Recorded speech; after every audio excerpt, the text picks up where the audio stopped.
तो नमस्कार दोस्तों, एक बार फिर से स्वागत है आप सभी का हमारे इस ऑफिशियल यूट्यूब चैनल पर।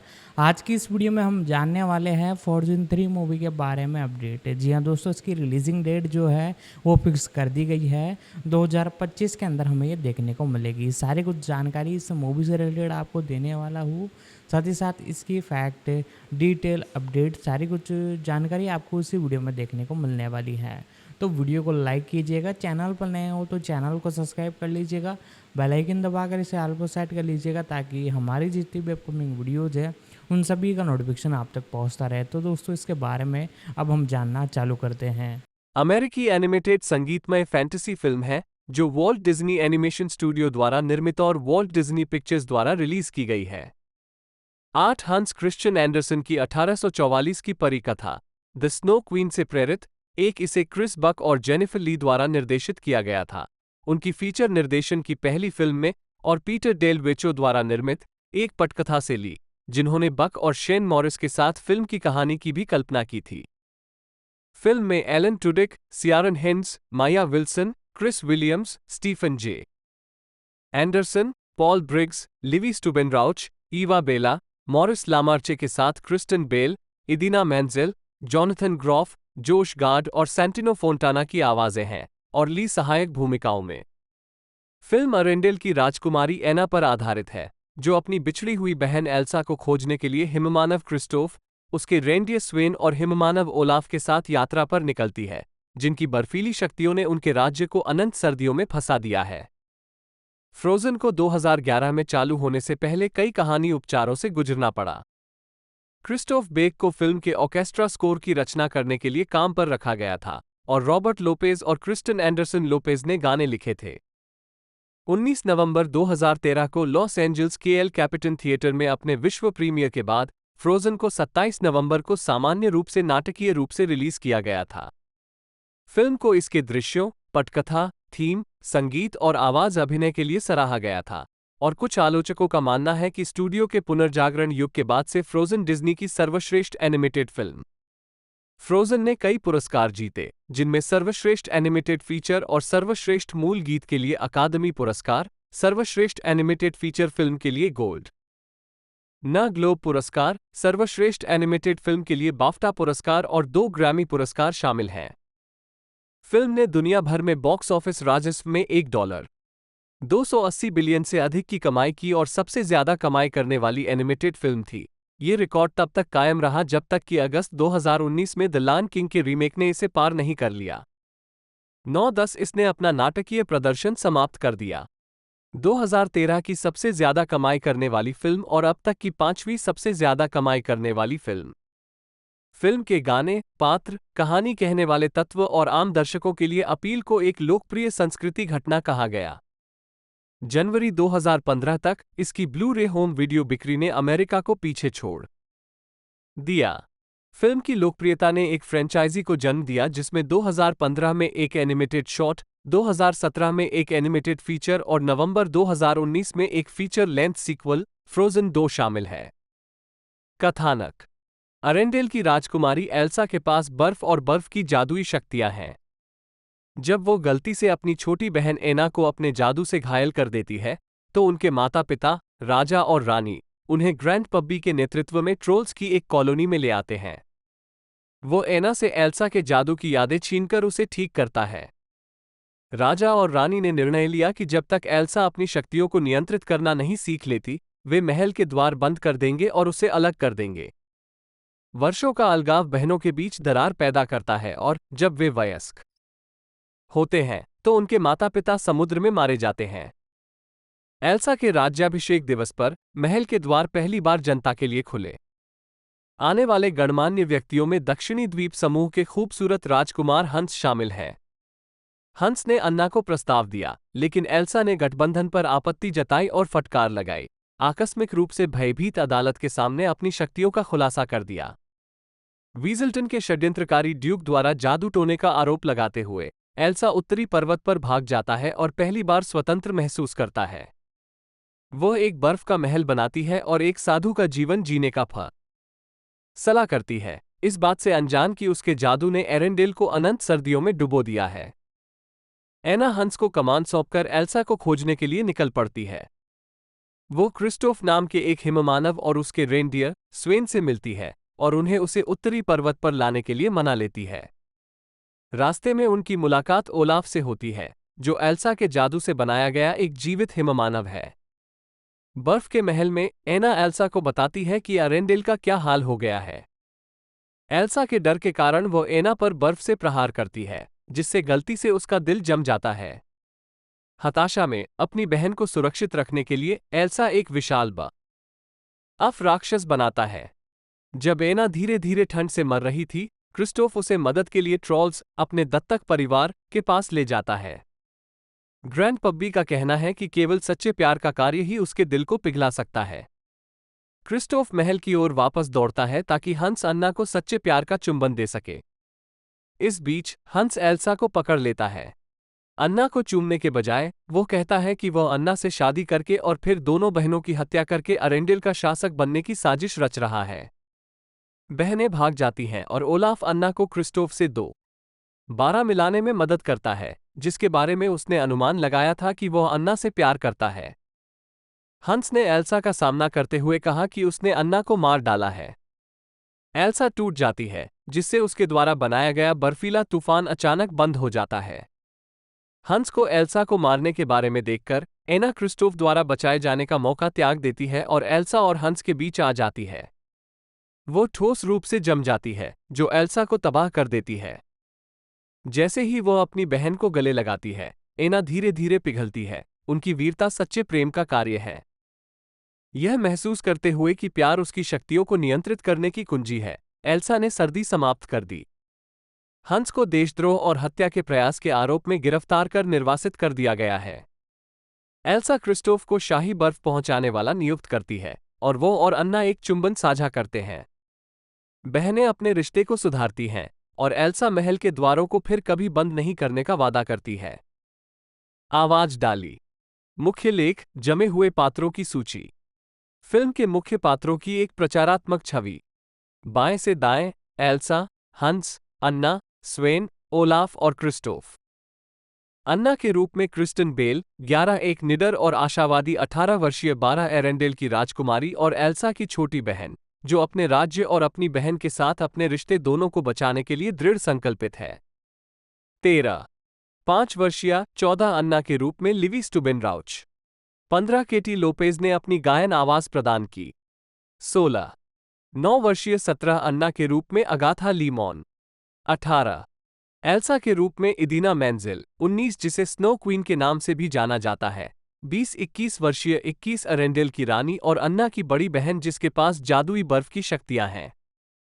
8 वर्षीय ईवा बेला। 14 एल्सा। 22-23 स्पेंसर लेसी गनूस 12 वर्षीय के रूप में। 24 एल्सा। 23 क्रिस्टोफ के रूप में जॉनथन ग्रॉफ। 25 एक हिममानव जिसके साथ स्वेन नाम का एक हिरन है। 26-27 टायरी ब्राउन 8 वर्षीय। 28 क्रिस्टोफ। 29 ओलाफ के रूप में जोश गार्ड, एक संवेदनशील हास्य राहत स्नोमैन जिसे एल्सा और अन्ना ने बच्चों के रूप में बनाया था, जो गर्मियों का अनुभव करने का सपना देखता है। 30-31 सेंटिनो फोंटाना हंस के रूप में दक्षिणी द्वीप समूह का एक राजकुमार। 26 ड्यूक ऑफ वेसल्टन के रूप में एलन टुडिक। 31 ग्रैंड पब्बी ट्रोल किंग के रूप में सियारन हिंस। 32 ओकेन के रूप में क्रिस विलियम्स, वांडरिंग ओकेन ट्रेडिंग पोस्ट और सोना के मालिक। 33 माया विल्सन बुल्डा के रूप में एक ट्रोल और क्रिस्टोफ की दत्तक मां। 34-35 मार्शमेलो के रूप में पॉल ब्रिग्स, एक विशाल हिम राक्षस। 36 जो एल्सा के महल की रक्षा करता है। अरेंडेल के राजा एग्नर, अन्ना और एल्सा के पिता के रूप में मॉरिस लामार्चे। 34-35 अरेंडेल की रानी इडुना, अन्ना और एल्सा की मां के रूप में जेनिफर ली। 37 गैर बोलने वाले पात्रों में क्रिस्टोफ के रेनडियर साथी स्वेन, घोड़े और भेड़िए शामिल हैं। 38 स्वेन की गुर्राहट और खर्राटे फ्रैंक विल्कर द्वारा प्रदान किए गए थे, जिन्हें श्रेय नहीं दिया गया था। 39 उत्पादन। पृष्ठभूमि। 3 चरित्र रेखाचित्र। डिज्नी की हाथ से बनाई गई फिल्म द स्नो क्वीन के रूपांतरण की संकल्पना कला। 40 वॉल्ट डिज्नी प्रोडक्शंस ने अपनी film snow white and the seven dwarfs, पहली फीचर लंबाई हाथ से बनाई गई एनिमेटेड फिल्म, के दिसंबर प्रीमियर से पहले 1937 के अंत में लेखक और कवि हंस क्रिश्चियन एंडरसन की एक संभावित लाइव एक्शन एनिमेटेड जीवनी फिल्म की खोज शुरू की। 10 मार्च 1940 में वॉल्ट डिज्नी ने फिल्म निर्माता सैमुअल गोल्डविन को एक सह निर्माण का सुझाव दिया, जिसमें गोल्डविन का स्टूडियो एंडरसन के जीवन के लाइव एक्शन दृश्यों को शूट करेगा और डिज्नी का स्टूडियो एंडरसन की परियों की कहानियों को जीवंत करेगा। 10 संयुक्त राज्य अमेरिका के द्वितीय विश्व युद्ध में प्रवेश करने के बाद डिज्नी ने युद्धकालीन प्रचार पर ध्यान केंद्रित किया। इससे 1942 में डिज्नी गोल्डविन परियोजना का विकास रुक गया। 10 गोल्डविन ने 1952 की लाइव एक्शन फिल्म हंस क्रिश्चियन एंडरसन का निर्माण किया और डिज्नी एनिमेशन ने कई अधूरी एनिमेटेड परियोजनाओं द स्नो क्वीन सहित को बंद कर दिया। 42 हंस क्रिश्चियन एंडरसन की द स्नो क्वीन का मूल संस्करण एक बहुत ही अंधेरी कहानी है और इसे आसानी से एक फिल्म में तब्दील नहीं किया जा सकता है। हमारे लिए सफलता तब मिली जब हमने स्नो क्वीन में वास्तव में मानवीय गुण देने की कोशिश की। जब हमने स्नो क्वीन एल्सा और हमारी नायिका अन्ना बहनों को बनाने का फैसला किया, तो इससे पात्रों को इस तरह से जुड़ने का एक तरीका मिला, जिससे पता चला कि प्रत्येक किस स्थिति से गुजर रहा था और यह आज के दर्शकों के लिए प्रासंगिक होगा। इस फिल्म में कई जटिल किरदार और जटिल रिश्ते हैं। से समय होते हैं जब एल्सा खलनायक चीजें करती है, लेकिन क्योंकि आप समझते हैं कि यह कहां से आती है, खुद को बचाने की इच्छा से, आप हमेशा उससे जुड़ सकते हैं। से प्रेरित का बिल्कुल यही मतलब है। वहां बर्फ है और वहां बर्फ है और वहां एक रानी है, लेकिन इसके अलावा हम इससे काफी दूर हैं। हम उस दायरे और पैमाने को लाने की कोशिश करते हैं जिसकी आप अपेक्षा करते हैं, लेकिन इसे इस तरह से करें कि हम पात्रों को समझ सकें और उनसे जुड़ सकें। द स्नो क्वीन के रूपांतरण की कठिनाइयों पर निर्माता Peter Del Vecho 43 Walt Disney feature animation ने 1990 के दशक के अंत में द स्नो क्वीन का एक नया रूपांतरण विकसित करना शुरू किया। 44 अपनी डिज्नी पुनर्जागरण युग की फिल्मों 1989 की सफलता के बाद, लेकिन 2002 के अंत में जब ग्लेन कीन ने कथित तौर पर नौकरी छोड़ दी तो ये परियोजना रद्द कर दी गई। 40 और एक अन्य प्रोजेक्ट पर काम किया जो टैंगल्ड 2010 बन गया।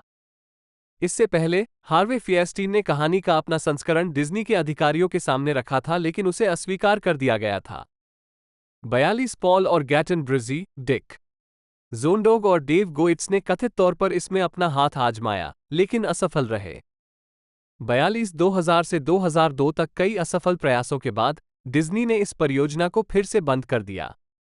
41 10-11 उन प्रयासों में से एक के दौरान वॉल्ट डिज्नी कंपनी के अध्यक्ष और सीईओ माइकल आइजनर ने परियोजना का समर्थन किया और डिज्नी के साथ पिक्सर के अनुबंध के अपेक्षित नवीनीकरण के बाद पिक्सर में निर्देशक जॉन लासेटर को सुझाव दिया।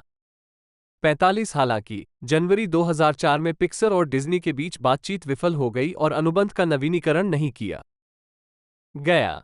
46 आइजनर के उत्तराधिकारी बॉब इगर ने जनवरी 2006 में $7.40 बिलियन में पिक्सर को डिज्नी द्वारा खरीदने के लिए बातचीत की और लासेटर को पिक्सर और डिज्नी एनिमेशन के मुख्य रचनात्मक अधिकारी के रूप में पदोन्नत किया गया। 47-48 विकास 2008 में शुरू हुआ जब लैसेटर ने क्रिस बक, जिन्होंने स्टूडियो के लिए 1999 की फिल्म टार्जन का सह निर्देशन किया था, को सोनी पिक्चर्स एनिमेशन से वॉल्ट डिज्नी एनिमेशन स्टूडियो में लौटने के लिए मना लिया, जहां उन्होंने 2007 की फिल्म सर्फ अप का सह निर्देशन किया था। बक ने उस सितंबर में लैसेटर को कई विचार दिए, जिनमें से एक था द स्नो क्वीन। 41-6-11 बक ने बाद में कहा कि द स्नो क्वीन के लिए उनकी प्रारंभिक प्रेरणा एंडरसन की परी कथा नहीं थी, लेकिन वो सच्चे प्यार की परिभाषा पर कुछ अलग करना चाहते थे। डिज्नी ने पहले ही किस्ड बाय कर लिया था, एक राजकुमार वाली बात, इसलिए मैंने सोचा कि यह कुछ नया करने का समय है। 49 लासेटर को लंबे समय से द स्नो क्वीन में रुचि थी। 1990 के दशक में जब पिक्सर डिज्नी के साथ टॉय स्टोरी पर काम कर रहा था, तो उसने डिज्नी के पिछले प्रयासों की कुछ प्री प्रोडक्शन कला देखी और उसे देखकर उखड़ गया।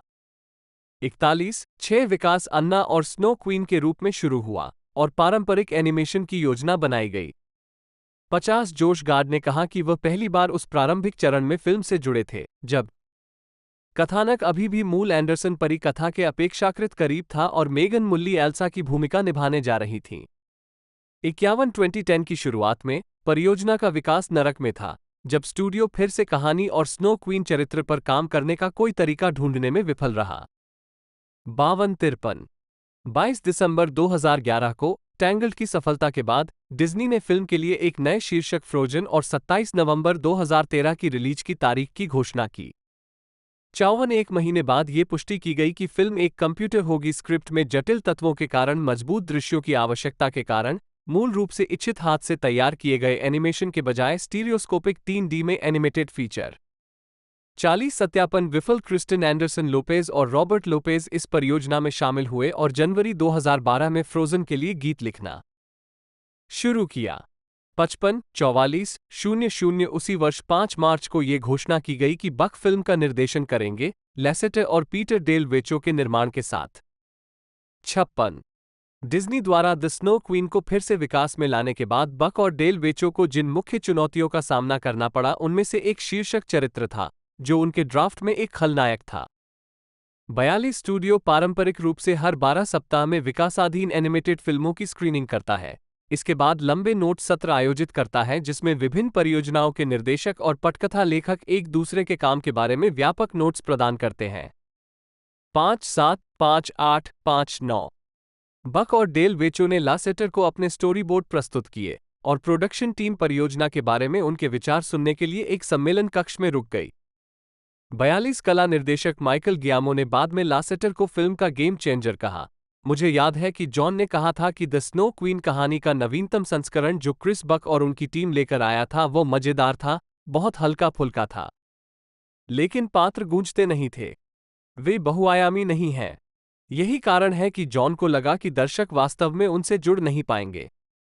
42 इसके बाद प्रोडक्शन टीम ने फिल्म की समस्याओं का समाधान किया और द स्नो क्वीन के कई संस्करणों का मसौदा तैयार किया जब तक कि पात्र और कहानी प्रासंगिक नहीं लगने लगी। उस चरण में पहली बड़ी सफलता फिल्म के नायक अन्ना, जो द स्नो क्वीन में गेर्डा पर आधारित थी, को पात्रों के बीच गतिशील परिवार के लिए एल्सा के छोटे भाई के रूप में फिर से लिखने का निर्णय था। 42-60-61 यह असामान्य था। डिज्नी की लिलो एंड स्टिच 2002 को छोड़कर बहनों के बीच का रिश्ता शायद ही कभी अमेरिकी एनिमेटेड फिल्मों का एक प्रमुख कथानक तत्व होता है। 41-13 ऐसे रिश्तों की गतिशीलता का पता लगाने के लिए डिज्नी एनिमेशन ने एक सिस्टर समिट बुलाई, जिसमें स्टूडियो की महिलाओं को जो बहनों के साथ बड़ी हुई थीं, उन रिश्तों पर चर्चा करने के लिए कहा गया। 41-14 लिखना रेकेट राल्फ के लेखकों में से एक जेनिफर ली को मार्च 2012 में पटकथा लेखक के रूप में लाया गया था।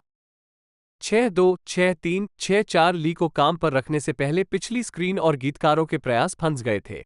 55-9-07 जिसने गीतकारों को नई स्क्रिप्ट में बहुत सारा अपना डीएनए डालने की अनुमति दी।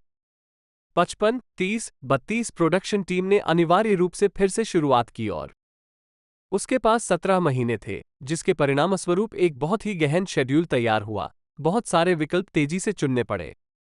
64 ली ने कहा कि कई मूल अवधारणाएं पहले से ही मौजूद थीं, जैसे कि फिल्म का फ्रोजन हॉट हुक, वह एक अवधारणा थी और वाक्यांश सच्चे प्यार का एक कार्य जमे हुए दिल को पिघला देगा। 64 अंत में भाई बहनों के बीच भावनात्मक बंधन के अर्थ में सच्चा प्यार शामिल था, रोमांस नहीं। अन्ना एल्सा को बचाने जा रही थी, हमें नहीं पता था कि कैसे और क्यों। 64 उन्होंने कहा कि डिज्नी एनिमेशन के अध्यक्ष एडविन कैटमुल ने उन्हें फिल्म के अंत के बारे में पहले ही बता दिया था। आपको वो अंत अर्जित करना होगा। यदि आप ऐसा करते हैं तो ये बहुत अच्छा होगा, यदि आप नहीं करेंगे तो ये बेकार होगा। 57 हालांकि अंतिम संस्करण पहले वाले से काफी भिन्न था। मूल संस्करण में एल्सा शुरू से ही दुष्ट थी। उसने एना के दिल को ठंडा करने के लिए उसकी ही शादी से उसका अपहरण कर लिया और बाद में स्नोमैन की सेना के साथ शहर में उतर गई। 55-8-42 पूरा दूसरा कार्य अन्ना की कोशिश के बारे में था। हंस के पास जाओ और उसे चूमो और फिर एल्सा उसे रोकने की कोशिश कर रही है। 64 बक ने कहा कि मूल कथानक में उत्तराधिकारी के संबंध में अतिरिक्त होने की निराशा पर ध्यान केंद्रित करके अन्ना को सहानुभूतिपूर्ण बनाने का प्रयास किया गया था। 65 संशोधित कथानक कम एक्शन और रोमांच के साथ संगीतमय कॉमेडी पर केंद्रित है। 62 पिछले रिकॉर्ड धारक ब्रेव से आगे मूल एनिमेटेड फिल्मों में फ्रोजन फैंडेंगो की शीर्ष अग्रिम टिकट विक्रेता थी, 197, और जनवरी 2014 के अंत में कंपनी के इतिहास में सबसे अधिक बिकने वाली एनिमेटेड फिल्म बन गई। 162 फिल्म का सिंगल अलोंग संस्करण बाद में 3 दिनों के लिए टिकट सेवा की सबसे अधिक बिकने वाली सूची में फिर से शीर्ष पर रहा। 162 फ्रोजन 22 नवंबर 2013 को हॉलीवुड के एल कैपिटन थिएटर में 5 दिनों की सीमित रिलीज के लिए शुरू हुई और 27 नवंबर को व्यापक शुरुआत से पहले इसने $3,42,839 की कमाई की। 198 सने 3 दिवसीय सप्ताहांत के दौरान $2,43,390 की कमाई की। प्रति थिएटर 7वां सबसे बड़ा औसत। 199 फिल्म ने अपनी व्यापक रिलीज के पहले दिन $15.2 मिलियन की कमाई की। 200 मंगलवार देर रात के शो के $1.2 मिलियन सहित 201 और टैंगल्ड से पहले थैंक्सगिविंग से पहले बुधवार को सबसे ज्यादा ओपनिंग का रिकॉर्ड बनाया। $11.90 मिलियन। 202 कैचिंग फायर $20 और 80 सेंट मिलियन के बाद ये सभी फिल्मों में से दूसरा सबसे बड़ा प्री थैंक्सगिविंग बुधवार था। फिल्म पारंपरिक 3 दिवसीय सप्ताहांत शुक्रवार से रविवार में $67.4 मिलियन के साथ दूसरे स्थान पर रही, जिसने वॉल्ट डिज्नी एनिमेशन स्टूडियो फिल्मों के लिए शुरुआती सप्ताहांत का रिकॉर्ड बनाया। 203 यह उन फिल्मों का दूसरा सबसे बड़ा शुरुआती सप्ताहांत था जो पहले नंबर पर नहीं आई थी। 204,205 पहले सप्ताहांत में फ्रोजन के कुल दर्शकों में महिला दर्शकों की हिस्सेदारी 57% थी और पारिवारिक दर्शकों की संख्या 81% थी। 205,206 इसने थैंक्सगिविंग के दौरान रिलीज हुई फिल्मों के लिए 3 दिवसीय शुक्रवार से रविवार तक $67.4 मिलियन, 207 और 5 दिवसीय रिकॉर्ड बुधवार से रविवार तक $93 और 60 सेंट मिलियन के रिकॉर्ड बनाए। 208 ये कैचिंग फायर के बाद सभी फिल्मों की तुलना में 3 दिवसीय 209 और 5 दिवसीय 210 थैंक्सगिविंग कमाई में दूसरे स्थान पर थी। 211 लोपेज और एंडरसन लोपेज का गीत लेट इट गो एक सफलता थी, जिसने एल्सा को एक अधिक जटिल, कमजोर और सहानुभूतिपूर्ण चरित्र के रूप में फिर से कल्पना की। 60 द डेली टेलीग्राफ की एक कहानी के अनुसार गीतकारों ने एल्सा को एक खलनायक के रूप में नहीं बल्कि एक डरी हुई लड़की को नियंत्रित करने और अपने उपहार के साथ समझौता करने के लिए संघर्ष कर रही के रूप में देखा। 66 बॉबी और क्रिस्टन इस बारे में बात करने लगे कि एल्सा बनना कैसा लगेगा, ली ने कहा, और यह बताने की अवधारणा कि वह कौन है जिसे उसने इतने लंबे समय तक अपने तक ही सीमित रखा है और वह अकेली और स्वतंत्र है, लेकिन फिर इस तथ्य का दुख है सिक की आखिरी क्षण वह अकेली है। 64 डेल वेचो ने कहा कि लेट इट गो ने एल्सा को भय से शासित व्यक्ति में बदल दिया और अन्ना अन्य लोगों के प्रति अपने प्यार और अपनी इच्छा से शासित थी। इसके कारण ली को पहले अभिनय को फिर से लिखना पड़ा और फिर वो पूरी फिल्म में फैल गया। तब जाकर हमें वास तब में फिल्म मिली और ये पात्र कौन थे। 59 एक और सफलता ये थी कि कथानक में ऐसा मोड़ विकसित हो रहा था कि प्रिंस हंस, जो पहले ड्राफ्ट से अनुपस्थित थे, अंत में सच्चे खलनायक के रूप में प्रकट होंगे। 59 डेल वेचो ने कहा, अगर हम अंत को इतना आश्चर्यजनक बनाने जा रहे थे तो आपको एक बिंदु पर विश्वास करना होगा कि हंस ही उत्तर था। जब वो उत्तर नहीं है, ये क्रिस्टोफ है। मैं अगर आप दर्शकों को आगे बढ़ने के लिए प्रेरित कर सकते हैं और सोच सकते हैं कि उन्होंने इसका पता लगा लिया है, तो आप इसे दूसरी तरफ मोड़कर उन्हें आश्चर्यचकित कर सकते हैं। 59 ली के अनुसार हंस को सोशियोपैथिक और ट्विस्टेड के रूप में लिखा गया था। 64 हंस द्वारा अन्ना के साथ किए गए विश्वासघात को पूर्वानुमानित किए बिना अन्ना के देर से क्रिस्टोफ की ओर मुड़ने की नींव रखना मुश्किल था, क्योंकि दर्शकों को महसूस करना था। वो कुछ महसूस कर रही थी लेकिन उसे पूरी तरह से नहीं समझ पा रही थी, क्योंकि जिस क्षण ये समझा गया, ये खत्म हो गया। 64 पहले के ड्राफ्ट में एना ने क्रिस्टोफ के साथ उनकी पहली मुलाकात में फ्लर्ट किया था। वो था वॉल्ट डिज्नी स्टूडियो के अध्यक्ष एलन हॉर्न के ये कहने के बाद बदलाव आया कि इससे दर्शक भ्रमित और परेशान होंगे, क्योंकि अन्ना की पहले से ही हंस से सगाई हो चुकी थी। 67 ली को अन्ना के व्यक्तित्व के विकास पर काम करना था। उनके कुछ सहकर्मियों का मानना था कि चरित्र अधिक बेकार और सह-निर्भर होना चाहिए। 62 ली असहमत थीं, लेकिन उन्हें यह स्पष्ट करने में लगभग 1 साल लग गया कि अन्ना की यात्रा यही है, इससे अधिक नहीं, इससे कम नहीं। 64 उन्होंने एक साधारण उम्र की कहानी के लिए सफलतापूर्वक तर्क दिया जहां वह जीवन और प्यार के बारे में एक अनुभवहीन दृष्टिकोण से आगे बढ़ती है, क्योंकि वह अकेली है प्यार के सबसे परिष्कृत और परिपक्व दृष्टिकोण के लिए, जहां वो परम प्रेम करने में सक्षम है, जो बलिदान है। 62 ली को उन विचारों को छोड़ना पड़ा जो उन्हें पसंद थे, जैसे कि किशोरावस्था में अन्ना और एल्सा के रिश्ते का एक दृश्य, क्योंकि उन्हें पात्रों के बीच अलगाव बनाए रखने की जरूरत थी। 62 एना और एल्सा के रिश्ते को बनाने के लिए ली को अपनी बड़ी बहन के साथ उसके रिश्ते से प्रेरणा मिली। 64-68 लॉस एंजल्स टाइम्स के एक ऑप एड में उन्होंने अपनी बड़ी बहन को मैरी एल्सा कहा और 86वें अकादमी पुरस्कारों में उनके साथ रेड कार्पेट पर चली। 58 ली ने कहा, एक दूसरे को खोना और फिर वयस्कों के रूप में एक दूसरे को फिर से खोजना, यह मेरे जीवन का एक बड़ा हिस्सा था। 64 टीम ने ओलाफ को एल्सा के अप्रिय सहायक से अन्ना के हास्यपूर्ण निर्दोष सहायक में बदल दिया। 64 ओलाफ के मूल मीन संस्करण पर ली की प्रारंभिक प्रतिक्रिया किल द एफिंग स्नोमैन थी और उन्होंने उसे निपटने के लिए सबसे कठिन चरित्र पाया। 64 चरमोत्कर्ष पर एना एल्सा को कैसे बचाएगी, इस समस्या का समाधान कहानीकार जॉन रिपा ने किया था। बैठक में जहां रिपा ने कहानी पर अपना विचार रखा, लेसेटर ने कहा, मैंने पहले कभी ऐसा कुछ नहीं देखा। रिपा को स्टैंडिंग ओवेशन मिला। 41-31 टीम ने पहले के ड्राफ्ट से काफी विवर आना छोड़ दिया, जैसे कि ब्रुकलिन उच्चारण के साथ एक ट्रोल, एल्सा की जादुई शक्तियों को समझाने के लिए, और एक रीजेंट ली ने कॉमेडियन लुई सीके को कास्ट करने की उम्मीद की थी। 64 इन्हें काट दिया गया क्योंकि उन्होंने 90 मिनट की इस फिल्म में हम फिट हो सकते हैं उससे कहीं अधिक जटिल कहानी में योगदान दिया। 64 जैसा कि डेल वेचो ने कहा, जितना अधिक हमने शुरुआत में चीजों को समझाने की कोशिश की, यह उतना ही जटिल होता गया। 69 विकास प्रक्रिया में ली की व्यापक भागीदारी के साथ 43 उन्हें अगस्त 2012 में स्टूडियो प्रमुख लेसेटर और कैटमुल द्वारा सह निदेशक के रूप में पदोन्नत किया गया था। 57-70 नवंबर में उनकी पदोन्नति की घोषणा की गई थी। 71 जिससे वो पहली महिला बन गईं। वॉल्ट डिज्नी एनिमेशन स्टूडियो की एक पूर्ण लंबाई वाली एनिमेटेड फिल्म का निर्देशन करने के लिए 4-3-5-9-6-0 ली ने बाद में कहा कि वो क्रिस ने जो किया उससे बहुत प्रभावित हुई और उन्होंने बहुत समान संवेदनाओं वाली कहानी का एक दृष्टिकोण साझा किया। 57 टीम ने सोचा कि उन्होंने नवंबर 2012 तक फिल्म की कहानी को समझ लिया था। 41-155 लेकिन डेल वेचो के अनुसार फरवरी 2013 के अंत में यह महसूस हुआ कि यह अभी भी काम नहीं कर रहा था और फरवरी से जून तक अधिक पुनर्लेखन किया गया था। उस वर्ष का 6-9-7-2-7-3 WE ने गाने दोबारा लिखे, हमने पात्र निकाले और सब कुछ बदल दिया और अचानक फिल्म धीमी हो गई। लेकिन वह करीब थी। अंत में केक का टुकड़ा, लेकिन इस दौरान यह एक बड़ा संघर्ष था।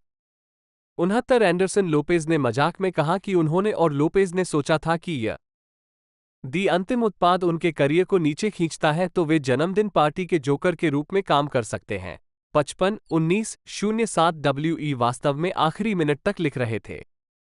74 जून में घोषित रिलीज की तारीख से 5 महीने पहले गीतकारों को फिल्म में काम करने का मौका मिला जब उन्होंने for the first time in forever की रचना की, जो लोपेज के अनुसार पूरी फिल्म का आधार बन गई। 55-19-24 डिज्नी ने उस महीने फिनिक्स, एरिजोना में 2 दर्शकों, एक परिवार और दूसरा वयस्क के लिए आंशिक रूप से पूरी हुई फिल्म की टेस्ट स्क्रीनिंग आयोजित की। 68 जिसमें लासेटर और कैटमुल मौजूद थे। 64-75 ली ने याद किया कि यही वो क्षण था जब उन्हें एहसास हुआ कि उनके पास कुछ है, क्योंकि प्रतिक्रिया बहुत बड़ी थी। 75 कैटमुल ने बाद में उससे कहा, तुमने ये किया। 64 ढलाई क्रिस्टन बेल को 5 मार्च 2012 को अन्ना की आवाज के रूप में चुना गया था। 26-56 फिल्म निर्माताओं ने बेल द्वारा रिकॉर्ड किए गए गायन ट्रैक की एक श्रृंखला सुनी जब वो छोटी थी, जिसमें उन्होंने द लिटिल मरमेड के गाने प्रस्तुत किए, जिसमें का हिस्सा भी शामिल था। तुम्हारी दुनिया 76 बेल ने अपने फ्रोजन रिकॉर्डिंग सत्र तब पूरे किए जब वो गर्भवती थी और गर्भावस्था के बाद जब उसकी आवाज गहरी हो गई थी, तब उसने कुछ पंक्तियों को फिर से रिकॉर्ड किया। 77 उन्हें फिल्म के संवाद को शायद 20 बार फिर से रिकॉर्ड करने के लिए बुलाया गया था, जो डिज्नी एनिमेटेड फिल्मों में मुख्य भूमिकाओं के लिए सामान्य है, जिनकी स्क्रिप्ट विकसित हो रही हैं। 78 अन्ना की भूमिका के प्रति अपने दृष्टिकोण के बारे में बेल ने कहा कि जब वो 4 साल की थी तब से उसने डिज्नी एनिमेटेड फिल्म में होने का सपना देखा था। 26 मुझे डिज्नी एनिमेशन हमेशा पसंद था, लेकिन महिलाओं के बारे में कुछ ऐसा था जो मेरे लिए अप्राप्य था।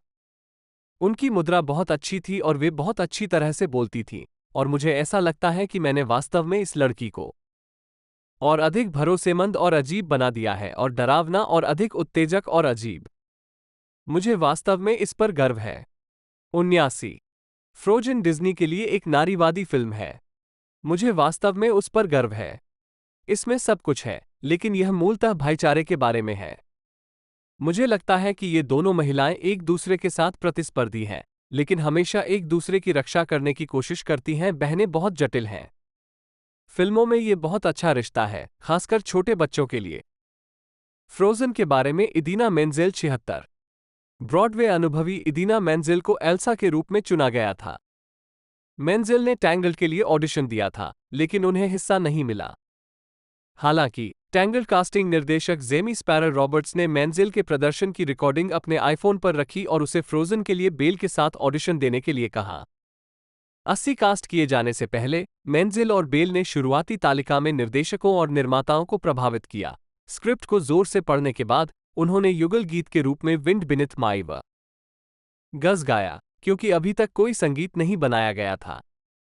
11680 बेल ने यह विचार तब सुझाया जब वो टेबल रीडिंग की तैयारी के लिए मेंजेल के कैलिफोर्निया स्थित घर पर गई थी। 80-81 तालिका वाचन के लिए गीतकार भी उपस्थित थे।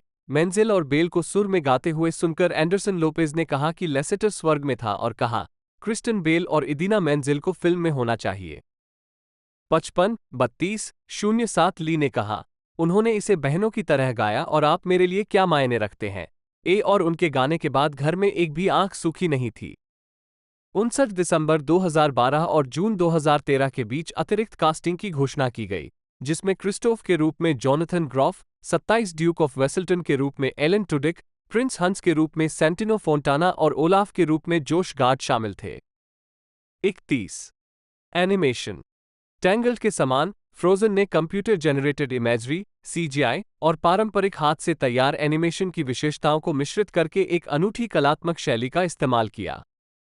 82 बक को पता था कि जियामो उस शैली को विकसित करने के लिए सबसे अच्छा उम्मीदवार था जो उसके मन में थी। 1950 के दशक की सर्वश्रेष्ठ डिज्नी हाथ से बनाई गई फिल्मों, डिज्नी लिटिल गोल्डन बुक्स और मध्य शताब्दी के आधुनिक डिजाइन से चित्रित, और उसने उसे मना लिया फ्रोजन के कला निर्देशक के रूप में डिज्नी में वापसी के लिए।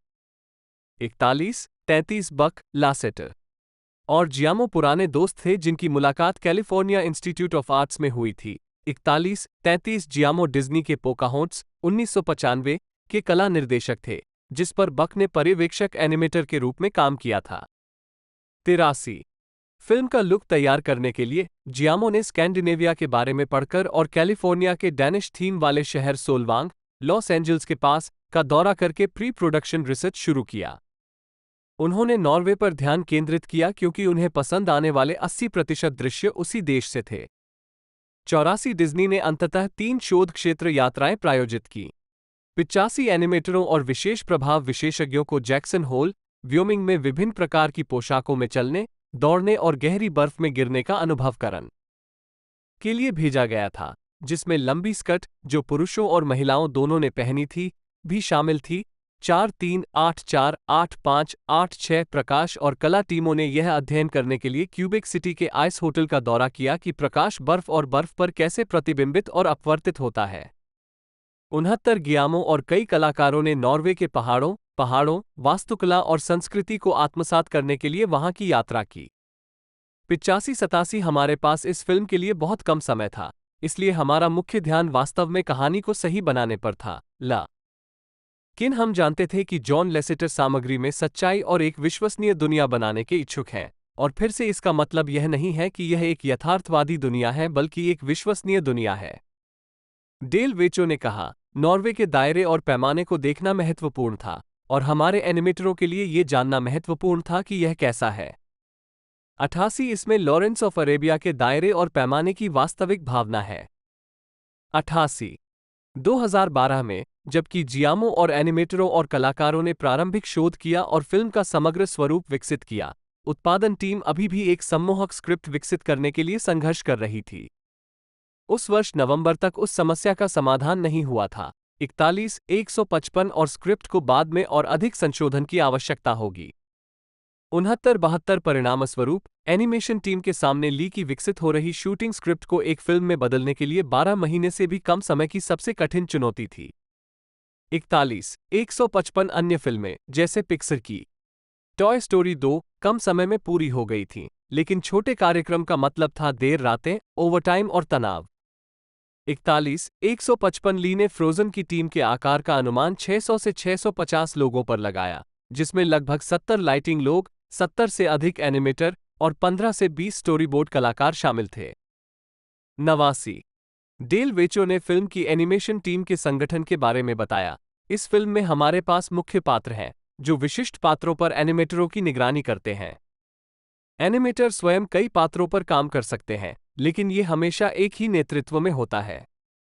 मुझे लगता है कि टैंगल्ड पर यह अलग था, उदाहरण के लिए, लेकिन हमने इसे इस तरह से करना चुना क्योंकि हम चाहते थे कि एक व्यक्ति अपने चरित्र को पूरी तरह से समझे और विकसित करे और फिर उसे चालक दल को प्रदान करने में सक्षम हो। ओलाफ पर पर्यवेक्षक एनिमेटर हायम ओसमंड हैं, लेकिन उनके पास एक मजाकिया, निराला व्यक्तित्व, इसलिए हम जानते थे कि वह इसमें बहुत सारी कॉमेडी लाएंगे। अन्ना की एनिमेटर बेकी ब्रेसी ये पहली बार किसी किरदार का नेतृत्व कर रही है और हम चाहते थे कि वह अन्ना का नेतृत्व करे। 436090 एनिमेटरों को उनके द्वारा बनाए जा रहे पात्रों को समझने में मदद करने के लिए अभिनय कोच वॉर्नर लॉफ्लिन को लाया गया था। 86 प्रत्येक दृश्य की सामान्य अनुभूति प्राप्त करने के लिए कुछ एनिमेटरों ने अपना अभिनय स्वयं किया। एनिमेशन पर्यवेक्षक रेबेका विल्सन ब्रेसी ने कहा, मैं वास्तव में उस दृश्य का अभिनय करते हुए खुद को फिल्माती हूं, जो मुझे बहुत मददगार लगता है। इससे उन्हें ऐसे तत्वों की खोज करने में मदद मिली जो किसी दृश्य को वास्तविक और विश्वसनीय बनाते थे। 91 एल्सा के सुपरवाइजिंग एनिमेटर वेन अंटेन थे, जिन्होंने उस भूमिका के लिए अनुरोध किया था क्योंकि वो चरित्र की जटिलता से रोमांचित थे। 92 एना की निडरता के विपरीत, अंटेन ने उसके डर को उजागर करने के लिए एल्सा के चेहरे के भावों को सावधानीपूर्वक विकसित किया। 92 उन्होंने मेंजिल के रिकॉर्डिंग सत्रों के वीडियो का अध्ययन किया और मेंजिल से मेल खाने के लिए एल्सा की सांसों को एनिमेटेड किया। 86 एनिमेशन के प्रमुख लिनो डिसोल्वो ने कहा, फिल्म का लक्ष्य आपके द्वारा अब तक देखे गए सबसे विश्वसनीय सीजी पात्रों को चेतन करना था। 93 फिल्म की सिनेमेटोग्राफी के लुक और प्रकृति के लिए जियामो ब्लैक नार्सिसस 1947 पर जैक कार्डिफ के काम से प्रभावित था। उन्होंने हाइपर रियलिटी का लक्ष्य रखा, क्योंकि यह इतने बड़े पैमाने वाली फिल्म है और हमारे पास नॉर्वेजियन फजॉर्ड्स हैं जिनसे हम आकर्षित हो सकते हैं। मैं वास्तव में गहराई का पता लगाना चाहता था। एक डिजाइन परिप्रेक्ष्य से, चूंकि मैं क्षैतिज और ऊर्ध्वाधर पहलुओं पर जोर दे रहा था, और फजॉर्ड्स ने जो प्रदान किया वो उत्तम था। हमने भाई बहन की कहानी को बड़े पैमाने पर प्रस्तुत किया।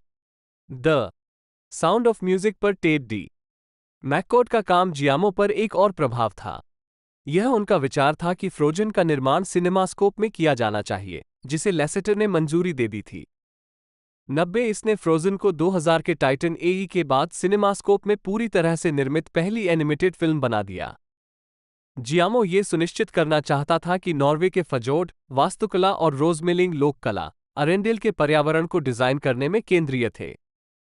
पारंपरिक एनिमेशन की पृष्ठभूमि के साथ, उन्होंने कहा कि कला डिजाइन वातावरण, चरित्र और पर्यावरण की एकता का प्रतिनिधित्व करता है और वो मूल रूप से संतृप्त रंगों को शामिल करना चाहते थे। आमतौर पर कंप्यूटर एनिमेशन में गलत सलाह दी जाती है। 90 अधिक प्रामाणिकता के लिए, एनिमेटरों द्वारा स्वेन के चरित्र के लिए उसकी चाल और तौर तरीकों का अध्ययन करने के लिए सेज नामक एक जीवित रेंडियर को स्टूडियो में लाया गया था। 94-95 जियामो ने एक और मुद्दा जिस पर जोर दिया वो था वेशभूषा, क्योंकि वो शुरू से ही जानते थे कि फ्रोजन एक पोशाक फिल्म होगी। 41-77 उस दृष्टिकोण को साकार करने के लिए वह एक समर्पित कॉस्ट्यूम डिजाइनर के रूप में चरित्र डिजाइनर जीन गिल्मो को लाए। 96 पारंपरिक एनिमेशन पोशाक और चरित्र डिजाइन को एकीकृत करता है और कपड़ों को पात्रों का हिस्सा मानता है, लेकिन कंप्यूटर जनित एनिमेशन पोशाक को अपने गुणों और व्यवहारों के साथ एक अर्ध पृथक इकाई मानता है। 96 फ्रोजन के लिए कपड़े, बटन, ट्रिम और सिलाई जैसी बारीकियों के अभूतपूर्व विवरण की आवश्यकता थी। 41-76 गिल्मो ने कहा कि उनका सामान्य दृष्टिकोण 1840 के पश्चिमी यूरोप के ऐतिहासिक सिलहूट, देना या लेना को 19वीं शताब्दी के लगभग प्रारंभिक नॉर्वे में लोक पोशाक के आकार और परिधान संबंधों और विवरण के साथ मिलाना था। 96 इसका मतलब मुख्य रूप से मखमल, लिनन और रेशम के उच्चारण के साथ ऊनी कपड़े का उपयोग करना था। 41-75 उत्पादन के दौरान जियामो और गिल्मो संदर्भ के रूप में उपयोग करने के लिए विभागों को वास्तविक दुनिया के नमूनों की आपूर्ति करने के लिए इधर-उधर भागते रहे। उन्होंने स्टूडियो के कपड़े के नमूनों की इन-हाउस लाइब्रेरी और फुलरटन, कैलिफोर्निया में वॉल्ट डिज्नी पार्क और रिजॉर्ट्स के कॉस्ट्यूम डिवीजन का उपयोग किया। 96 फिल्म के लुक डेवलपमेंट आर्टिस्ट्स, बनावट कलाकारों के लिए डिज्नी जॉब शीर्षक 97/5/8/59 ने सतहों के डिजिटल रूप से चित्रित सिमुलेशन बनाए। अन्य विभाग कपड़ा एनिमेशन की गति, हेराफेरी और वजन और मोटाई और प्रकाश व्यवस्था से निपटते हैं। 96 फिल्म का अंग्रेजी शीर्षक द स्नो क्वीन से बदलकर फ्रोजन कर दिया गया, एक ऐसा निर्णय जिसकी तुलना टैंगल्ड से की गई। पीटर डेल वेचो ने कहा कि फ्रोजन शीर्षक टैंगल्ड शीर्षक से स्वतंत्र रूप से सामने आया।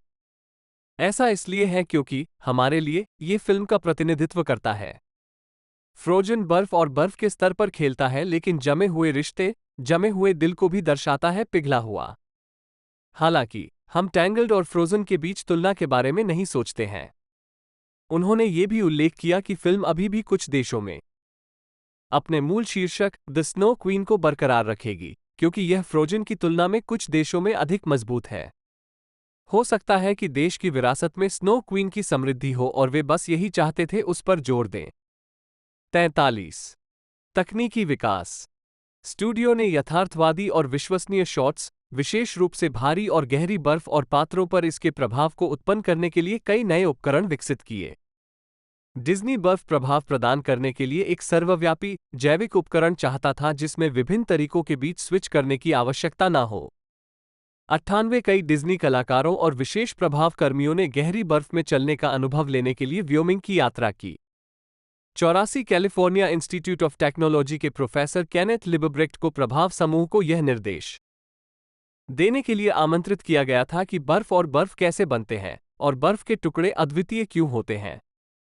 84 इस ज्ञान का उपयोग करते हुए प्रभाव समूह ने एक स्नोफ्लेक जनरेटर बनाया, जिसने उन्हें फिल्म के लिए यादृच्छिक रूप से 2000 अद्वितीय स्नोफ्लेक आकार बनाने की अनुमति दी।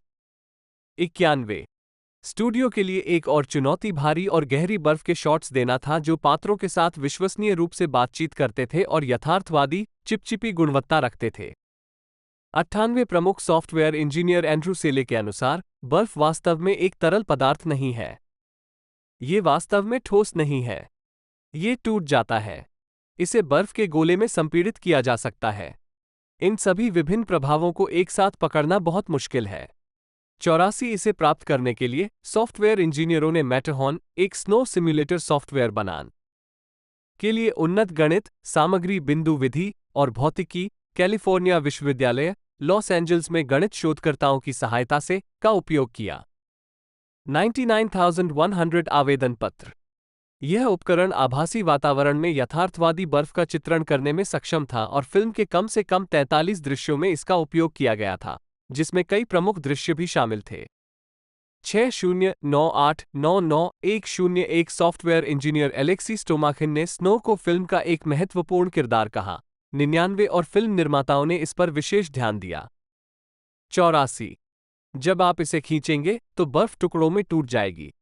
चूंकि बर्फ का कोई संबंध नहीं है, इसमें कोई जाली नहीं है, इसलिए यह बहुत आसानी से टूट सकती है।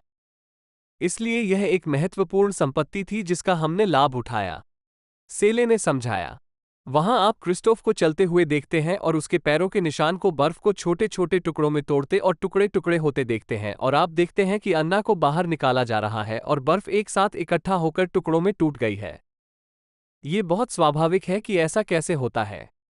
सेटिंग अरेंडेल का काल्पनिक साम्राज्य है जो नॉर्वे पर आधारित थी और फिल्म स्कैंडिनेवियाई संस्कृति से प्रभावित थी। 105 एरेंडेल के कई स्थान नॉर्वे के वास्तविक जीवन के स्थलों से प्रेरित हैं, जिनमें ओस्लो में एक्सहस किला, ट्रॉनहेम में निदारोस कैथेड्रल और बर्गन में ब्रिगेन शामिल हैं। फिल्म में कई अन्य स्कैंडिनेवियाई सांस्कृतिक तत्व भी शामिल हैं, जैसे स्टेव चर्च, 105 ट्रॉल्स, 106 वाइकिंग जहाज, एक गर्म पानी का झरना, फजोर्ड घोड़े, 107 कपड़े, 84 और ल्यूटफिस्क जैसे खाद्य पदार्थ। 108,109 फिल्म में एक मैपोल भी मौजूद है और रून्स एक किताब में संक्षेप में दिखाई देते हैं, जिसे अन्ना और एल्सा के पिता ये जानने के लिए खोलते हैं कि ट्रोल कहाँ रहते हैं। 106 एक दृश्य जहां दो आदमी इस बात पर बहस करते हैं कि जलाओ लकड़ी को ऊपर की ओर रखना है या नीचे की ओर। जलाओ लकड़ी को ठीक से जमा करने के बारे में एक बारहमासी नॉर्वेजियन बहस को संदर्भित करता है। 110,111 फिल्म में सामी संस्कृति के कई तत्व हैं, जैसे परिवहन के लिए रेनडियर का उपयोग और उन्हें नियंत्रित करने के लिए उपयोग किए जाने वाले उपकरण, कपड़ों की शैली, बर्फ काटने वालों की पोशाक और संगीत स्कोर के कुछ हिस्से। 112,113 सजावट, जैसे कि महल के खंभों और क्रिस्टोफ की स्लेज पर सजावट, सामी डोर्जी सजावट से प्रेरित हैं। डिज्नी की टीम ने प्लासजे गांव में सामी परिवार के स्वामित्व वाली कंपनी रोरोस्रीन का दौरा किया, जो रेनडियर मांस का उत्पादन करती है और पर्यटक कार्यक्रमों की व्यवस्था करती है। 114 अरेंडिल नॉर्वे के सबसे लंबे fjord, सोग्नेफजॉर्डन की एक शाखा, नोरोएफजोर्ड से प्रेरित था, जिसे यूनेस्को की विश्व धरोहर स्थल का रूप में सूचीबद्ध किया गया है। 115 चारों दीवारों पर हाथ से चित्रित पैटर्न वाला एक ओस्लो महल राज्य के महल के आंतरिक भाग को प्रेरित करता है। 116 फिल्म निर्माताओं की नॉर्वे यात्रा ने एनिमेटरों को रंग, प्रकाश और वातावरण के संदर्भ में सौंदर्य डिजाइन करने के लिए जानकारी प्रदान की। ग्याइमो के अनुसार उन्होंने नॉर्वे अनुसंधान यात्रा से 3 महत्वपूर्ण कारक हासिल किए: fjord और उनकी विशाल, ऊर्ध्वाधर चट्टान संरचनाएं, एरेंडेल के एकांत साम्राज्य की सेटिंग, मध्ययुगीन स्टेव चर्च जिनकी देहाती त्रिकोणीय छत और तख्तों ने महल परिसर को प्रेरित किया, और रोजमिलिंग लोक कला, जिसकी विशिष्ट पैनलिंग और पैटर्न ने फिल्म की वास्तुकला, सजावट और वेशभूषा की जानकारी दी। 90 संगीत और ध्वनि डिजाइन। मुख्य लेख, फ्रोजन, साउंड ट्रैक। मुस्कुराता हुआ, चश्मे वाला क्रिस्टोफ बेक। क्रिस्टोफ बेक ने फिल्म का स्कोर तैयार किया। फ्रोजन के लिए गाने रॉबर्ट लोपेज और क्रिस्टन एंडरसन लोपेज की पति पत्नी टीम द्वारा लिखे गए थे। दोनों ने विनी द पूह 2011 पर डिज्नी एनिमेशन के साथ काम किया था, डेल वेचो द्वारा भी निर्मित, जिन्होंने उन्हें फ्रोजन के लिए काम पर रखा था, 72, और डिज्नी पार्क के साथ फाइंडिंग निमो द म्यूजिकल 2007। 11,117,118 लोपेज ने पहली बार डिज्नी एनिमेशन की पिच लॉस एंजल्स में सुनी जब वह द बुक ऑफ मॉर्मन पर काम कर रहे थे। डिज्नी की प्रोडक्शन टीम ने व्यक्तिगत रूप से एंडरसन लोपेज को फिल्म पेश करने का लिए न्यूयॉर्क शहर की यात्रा की, जो दंपति की 2 छोटी बेटियों का पालन पोषण कर रहे थे। 119 लोपेज का मानना है कि डिज्नी को उनकी पत्नी की कहानी प्रतिभा में विशेष रुचि थी। 120 निर्णय आसान था। जब भी डिज्नी पूछता है कि क्या आप एक परी कथा संगीतमय बनाना चाहते हैं, तो आप हां कहते हैं। 120 फिल्म के लगभग 23 मिनट उनके संगीतमय नंबरों को समर्पित हैं। 121,122 क्योंकि वे न्यूयॉर्क शहर में रहते हैं, बरबैंक में प्रोडक्शन टीम के साथ सहयोग करने के लिए लगभग 14 महीनों तक लगभग हर सप्ताह 2 घंटे लंबे अंतर्महाद्वीपीय वीडियो कॉन्फ्रेंस की आवश्यकता होती थी। 87,118,123,124 उन्होंने अपने होम स्टूडियो में प्रत्येक गाने का डेमो रिकॉर्ड किया, जिसमें गायन और लोपेज दोनों पियानो पर संगत कर रहे थे, और इसे अगले वीडियो कॉन्फ्रेंस में चर्चा के लिए बरबैंक को ईमेल किया। 125 लोपेज और एंडरसन लोपेज इस तथ्य से अवगत थे कि उनके काम की तुलना डिज्नी पुनर्जागरण युग के एलन मेंकिन और हॉवर्ड एशमैन से की जाएगी, और जब उन्हें लगा कि वे खो गए हैं, तो उन्होंने पूछा एशमैन क्या करेंगे। 126 उन्होंने फिल्म के लिए 25 गाने लिखे और 8 को अंतिम संस्करण में शामिल किया गया। 126 एक गीत for the first time in forever को दोबारा दोहराया गया था, और दूसरे लेट इट गो को डैमी लोवोटो ने कुल 10 गानों के अंतिम क्रेडिट में कवर किया था। 17 में से 7 जो सफल नहीं हो सके उन्हें बाद में डीलक्स संस्करण साउंड ट्रैक पर रिलीज किया गया। फ्रोजन से 1 साल पहले रिलीज हुई डिज्नी एनिमेटेड लघु फिल्म पेपरमैन पर उनके काम के बाद फरवरी 2013 में क्रिस्टोफ बेक को फिल्म के स्कोरिंग के लिए काम पर रखा गया था। 14 सितंबर 2013 को ये घोषणा की गई थी कि सामी संगीतकार फ्रोड फजेलहेम का ईटनेमेन ववेली जोइक, एक पारंपरिक सामी गायन शैली के तत्वों के साथ फिल्म का शुरुआती गीत होगा। 128 संगीत निर्माताओं ने एल्सा के राज्याभिषेक के लिए लिखे गए एक पुराने नॉर्स गीत के बोलों में सहायता के लिए नॉर्वेजियन भाषाविद और संगीतकार क्रिस्टीन हेल्स को भर्त किया। 129,130 और प्रेरित गीत के लिए कैंटस गायक मंडली को रिकॉर्ड करने के लिए ट्रॉनहेम 126 की यात्रा की। पारंपरिक सामी संगीत द्वारा 129 साउंड इंजीनियर डेविड बाउचर की देखरेख में मुख्य कलाकारों ने गाने के ऑर्केस्ट्रेशन से पहले अक्टूबर 2012 में हॉलीवुड के सनसेट साउंड रिकॉर्डिंग स्टूडियो में फिल्म के गायन ट्रैक की रिकॉर्डिंग शुरू की। गाते समय उन्होंने लोपेज का डेमो पियानो ट्रैक केवल अपने हेडफोन में सुना। 131 अधिकांश संवाद बरबैंक में रॉय ई. डिज्नी एनिमेशन बिल्डिंग में मूल संवाद मिक्सर गैब्रियल गाय की देखरेख में रिकॉर्ड किए गए थे, जिन्होंने फिल्म के ध्वनि प्रभावों को भी मिश्रित किया था। 78 सनसेट साउंड और कैपिटल स्टूडियो में गाने रिकॉर्ड करने के बाद कुछ संवाद रिकॉर्ड किए गए। एना और एल्सा के दृश्यों के लिए दोनों स्टूडियो में वोकल आइसोलेशन बूथ थे जहां मेंजिल और बेल एक दूसरे के साथ लाइन ऑफ विजन में संवाद पढ़ सकते थे। अपने संबंधित ट्रैक के बीच ब्लीड थ्रू से बचें। 78 बरबैंक में वॉल्ट डिज्नी स्टूडियो KADR सुविधा में ड जनी एनिमेशन बिल्डिंग के सामने वाली सड़क पर और साउंड ट्रैक ग्रुप के न्यूयॉर्क स्टूडियो में अतिरिक्त संवाद रिकॉर्ड किया गया था। 78 क्योंकि प्रोडक्शन टीम को आसपास काम करना था। फोंटाना जैसे फिल्म के न्यूयॉर्क स्थित कलाकारों के शेड्यूल। 132 गाने और गायन ट्रैक के लिए लोपेज और एंडरसन लोपेज के पियानो स्वर स्कोर को व्यवस्था और ऑर्केस्ट्रेशन के लिए सेलम, ओरेगॉन स्थित डेव मेट्सगर को भेजा गया था। 131,133 और मेट्सगर ने बेक के स्कोर के एक महत्वपूर्ण हिस्से को व्यवस्थित किया। 118 ऑर्केस्ट्रा स्कोर के लिए बेक ने क्षेत्रीय वाद्य यंत्रों जैसे बुकेहॉर्न और कुलिंग जैसी पारंपरिक गायन तकनीकों का उपयोग करके नॉर्वे और सैपमी प्रेरित सेटिंग को श्रद्धांजलि अर्पित की। 129 बेक ने लोपेज और एंडरसन लोपेज के साथ उनके गीतों को स्कोर की व्यवस्था में शामिल करने पर काम किया और तीनों का लक्ष्य शुरू से अंत तक एक सामंजस्यपूर्ण संगीत यात्रा बनाना था।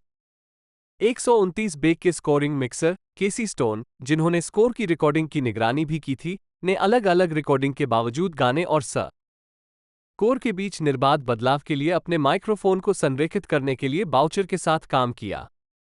131 गाने और स्कोर का अंतिम ऑर्केस्ट्रेशन बरबैंक में वार्नर ब्रदर्स पिक्चर्स स्टूडियो के ईस्टवुड स्कोरिंग स्टेज 131-134 में नॉर्वेजियन क्रिस्टीन हेल्स सहित 32 गायकों के साथ 80 पीस ऑर्केस्ट्रा द्वारा रिकॉर्ड किया गया था।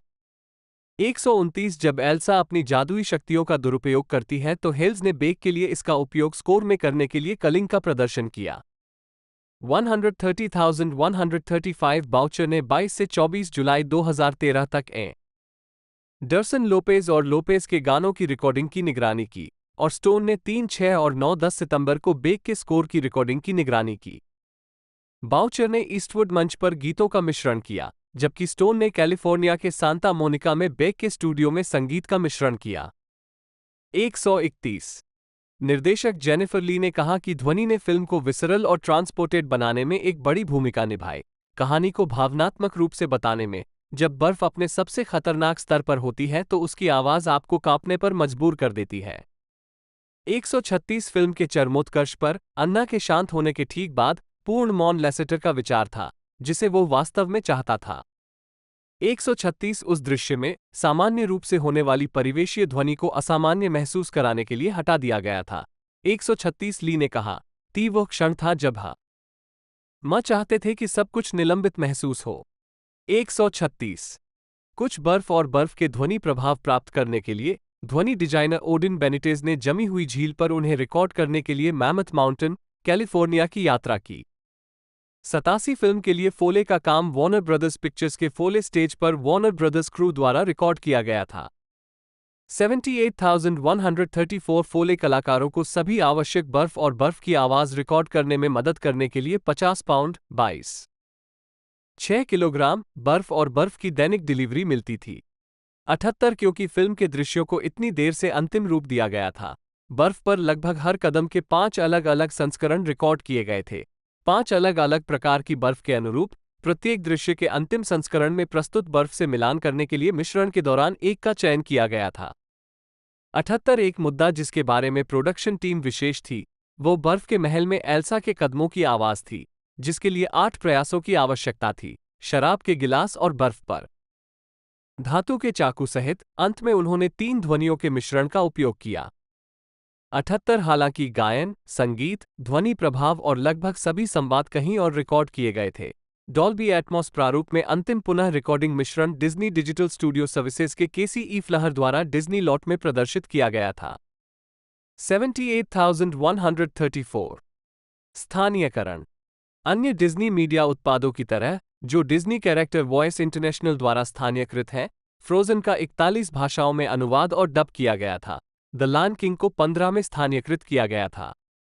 137 मेंजिल के गर्म स्वर और उनकी मूल भाषाओं में 3 ऑक्टेव स्वर रेंज से मेल खाने में सक्षम सोप्रानो को ढूंढना एक चुनौती थी। 137,138 यूनिट के वरिष्ठ कार्यकारी रिक डेम्पसी ने फिल्म के अनुवाद की प्रक्रिया को असाधारण रूप से चुनौतीपूर्ण कहा। गीत के सही इरादे को प्राप्त करना और इसे संगीत के साथ लयबद्ध रूप से मेल कराना एक कठिन काम है। और फिर आपको वापस जाना होगा और लिप सिंक के लिए समायोजन करना होगा। इसके लिए बहुत धैर्य और सटीकता की आवश्यकता है। 139 लोपेज ने बताया कि डिज्नी ने उनसे कहा था कि वे अपने गानों से जटिल वर्डप्ले और वाक्यों को हटा दें ताकि यह सुनिश्चित हो सके कि फिल्म आसानी से अनुवाद योग्य हो और इसमें सार्वभौमिक रूप से आकर्षक गीत हों। 140 डब किए गए संस्करणों की कास्टिंग में डिज्नी को यह सुनिश्चित करने के लिए कि फिल्म स्थानीय लगे, देशी वक्ताओं की आवश्यकता थी। 139 बेल और मेंजिल की आवाजें कास्टिंग में ब्लूप्रिंट थीं। आवाजों को जितना संभव हो मिलाने का प्रयास किया गया था और एल्सा के लिए 41 स्लॉट भरने के लिए लगभग 200 गायकों ने ऑडिशन दिया था। 139 लगभग 15 डब संस्करणों के लिए एल्सा की गायन और बोलने की भूमिकाएं अलग अलग तय की गईं, क्योंकि सभी गायक वो भूमिका नहीं निभा सकते थे जो वे गा रहे थे। 139 सभी 41 भाषाओं में अन्य भूमिकाएं निभाने के बाद अंतर्राष्ट्रीय कलाकारों में 900 से अधिक लोग शामिल थे जिन्होंने लगभग 1300 रिकॉर्डिंग सत्रों में अपनी भूमिकाओं को आवाज दी।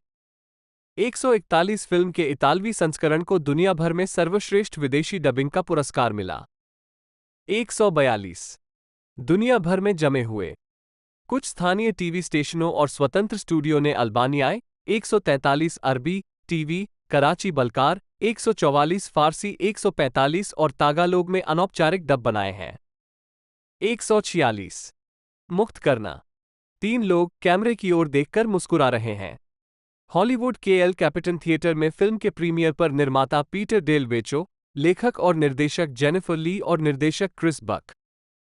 एक विमान लैंडिंग के लिए आ रहा है। जॉन एफ कैनेडी अंतर्राष्ट्रीय हवाई अड्डे पर वेस्टजेट बोइंग 7378 सीटी पर फ्रोजन के लिए विज्ञापन। फ्रोजन को संयुक्त राज्य अमेरिका में 27 नवंबर 2013 को गेट अ हॉर्स के साथ नाटकीय रूप से रिलीज किया गया था। एक नई मिकी माउस एनिमेटेड लघु फिल्म। 147 फिल्म का प्रीमियर 19 नवंबर 2013 को हॉलीवुड के एल कैपिटन थिएटर में हुआ। इसकी व्यापक रिलीज से पहले 22 नवंबर को 5 दिनों की सीमित रिलीज शुरू हुई। 148,149 रिलीज से पहले लोपेज और एंडरसन लोपेज की लेट इट गो और इन समर का पूर्वावलोकन 2013 D23 एक्सपो में किया गया था। इदीना मेंजिल ने लेट इट गो का लाइव प्रदर्शन किया। 150 18 जून 2013 को एक टीजर ट्रेलर जारी किया गया था। 151,152 जिसके बाद 26 सितंबर 2013 को ट्रेलर जारी किया गया था। 153,154,155 फ्रोजन को कई डिज्नी थीम पार्कों में प्रचारित किया गया था, जिसमें डिज्नीलैंड भी शामिल था। Fantasyland, Disney California Adventures World of Color, Epcot का नॉर्वे पवेलियन और डिज्नी लैंड पेरिस का डिज्नी ड्रीम्स दिखाओ। 8,156,157 डिज्नीलैंड और एपकोट ने अन्ना और एल्सा के साथ मुलाकात और स्वागत सत्र आयोजित किए। 158 नवंबर 2013 को डिज्नी कंज्यूमर प्रोडक्ट्स ने डिज्नी स्टोर और अन्य खुदरा विक्रेताओं पर खिलौनों और अन्य फिल्म संबंधित माल की एक श्रृंखला जारी की। 159 जनवरी 2014 को संयुक्त राज्य अमेरिका के 2057 थिएटरों में फ्रोजन का एकल संस्करण रिलीज किया गया था। इसमें ऑन स्क्रीन गीत थे और दर्शकों को उछलती हुई बर्फ के टुकड़े का अनुसरण करने और फिल्म के गीतों के साथ गाने के लिए आमंत्रित किया गया था। 160, 161, 162, 14 मार्च 2014 को जापान में इसकी व्यापक रिलीज के बाद फ्रोजन का एक समान एकल संस्करण 26 अप्रैल को जारी किया गया था। जापानी डब संस्करणों में गाने के जापानी बोल दर्शकों के लिए स्क्रीन पर दिखाई दिए पात्रों के साथ गाने के लिए। 163 फिल्म का एकल संस्करण 28 नवंबर 2014 को यूनाइटेड किंगडम में रिलीज किया गया था। 164 home media. Walt Disney studios home entertainment ने फ्रोजन को 25 फरवरी 2014 को डिजिटल डाउनलोड के लिए और 18 मार्च को ब्लू रे और डीवीडी पर रिलीज किया। 165 भौतिक प्रतियों में पर्दे के पीछे की विशेषताएं, हटाए गए दृश्य, फिल्म का teaser trailer, let it go संगीत वीडियो और गेट अ हॉर्स। 166 12 अगस्त 2014 की घोषणा के बाद उसी वर्ष 18 नवंबर को फ्रोजन का एकल पुनः प्रकाशन डीवीडी और डिजिटल डाउनलोड पर जारी किया गया था। 1672019 में 14 के अल्ट्रा एचडी ब्लू रे संस्करण जारी किया गया था। 168 फ्रोजन ने अपने ब्लू रे और डीवीडी रिलीज के दिन 3.2 मिलियन यूनिट बेची, जो दशक के सबसे बड़े होम वीडियो विक्रेताओं में से एक है और अमेज़न की अब तक की सबसे ज्यादा बिकने वाली बच्चों की डिस्क है। 169 फिल्म का डिजिटल डाउनलोड संस्करण अब तक का सबसे तेजी से बिकने वाला डिजिटल रिलीज था। 170,171 फ्रोजन ने संयुक्त राज्य अमेरिका में यूनिट बिक्री में अपना पहला सप्ताह नंबर 1 पर समाप्त किया। नीलसन के बिक्री चार्ट में अन्य 19 शीर्षकों की तुलना में 3 गुना से अधिक इकाइयां बेची। 172 फिल्म ने अपने पहले सप्ताह के दौरान 3,969 270 ब्लू रे इकाइयां $79 6,322 बेची। 173 इसकी शुरुआती होम मीडिया बिक्री का आधा। 172 4 मई 2014 तक ये रिलीज के 7 हफ्तों में से 6 के लिए अमेरिकी होम वीडियो बिक्री चार्ट में शीर्ष पर था। 174 यूनाइटेड किंगडम में फ्रोजन ने आधिकारिक वीडियो चार्ट पर ब्लू रे और डीवीडी बिक्री में नंबर 1 पर शुरुआत की। 175 आधिकारिक चार्ट कंपनी के अनुसार 2 दिवसीय उद्घाटन 31 मार्च 1 अप्रैल 2014 में फिल्म की 500,000 से अधिक प्रतियां बिकी। 176 यूनाइटेड किंगडम में रिलीज के पहले 3 हफ्तों के दौरान फ्रोजन की 1.45 मिलियन से अधिक इकाइयां बिकी और ये 2014 का सबसे अधिक बिकने वाला वीडियो शीर्षक था। 177 फ्रोजन ने 4 सप्ताह में जापान में 2,025,000 ब्लू रे डीवीडी संयोजन सेट बेचे, जो 2 मिलियन प्रतियां बेचने वाला सबसे तेजी से बिकने वाला होम वीडियो है। स्पिरिटेड अवे के 11 सप्ताह के रिकॉर्ड को पार कर गया। फ्रोजन के पास सबसे अधिक संख्या में होम का रिकॉर्ड है। जापान में बिक्री के पहले दिन और पहले सप्ताह में वीडियो इकाइयां बिकी।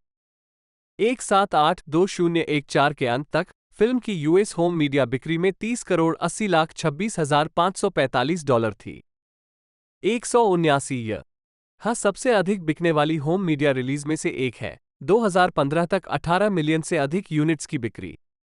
180 जुलाई 2018 तक फ्रोजन संयुक्त राज्य अमेरिका में सर्वकालिक सबसे अधिक बिकने वाली ब्लू रे रिलीज थी, जिसकी 7.5 मिलियन से अधिक यूनिट्स बिकी, जो अवतार से थोड़ा आगे थी।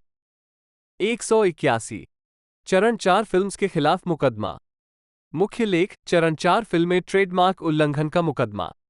वॉल्ट डिज्नी कंपनी ने दिसंबर 2013 के अंत में चरण 4 फिल्म्स के खिलाफ कैलिफोर्निया संघीय अदालत में ट्रेडमार्क उल्लंघन का मुकदमा दायर किया, जिसमें एक कनाडाई फिल्म द लीजेंड ऑफ सारिला के वितरण के खिलाफ निषेधाज्ञा की मांग की गई थी, जिसे संयुक्त राज्य अमेरिका में फ्रोजन लैंड नाम दिया गया था।